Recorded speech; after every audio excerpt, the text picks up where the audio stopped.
आपल्या सगळ्यांची इच्छा आहे की माझ्या गळ्यात आता मंत्रिपदाची माळ पळावी।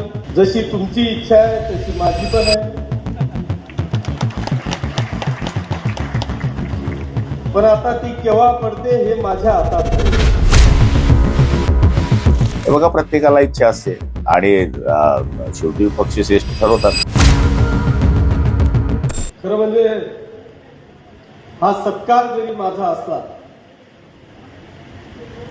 तरी मला वाटतं याचं सगळं श्रेय आपल्या सगळ्यांचे नेते, शिवसेनेचे मुख्य नेते, उपमुख्यमंत्री, माजी मुख्यमंत्री आदरणीय एकनाथजी शिंदे साहेबांना।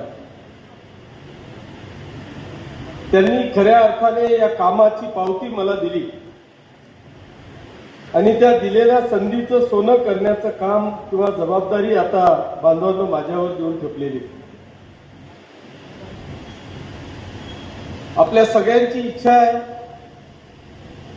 की माझ्या गळ्यात आता मंत्रिपदाची माळ पळावी। जशी तुमची इच्छा आहे तशी माझी पण आहे, पण आता ती केव्हा पडते हे माझ्या हातात नाही।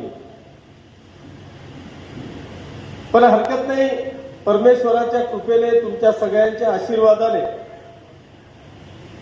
2001 पासून 2026 पर्यंत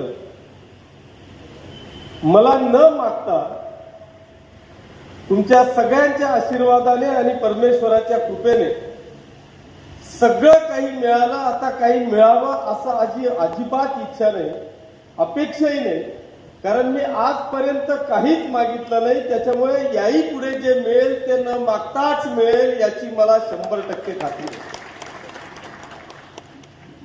बांधवांनो, मी स्वतःच्या कर्तृत्वाला धन्य मानतो। आपण काही मागण्यापेक्षा तुम्ही जे काय करताय याच्यावर सगळ्यांचं लक्ष आहे।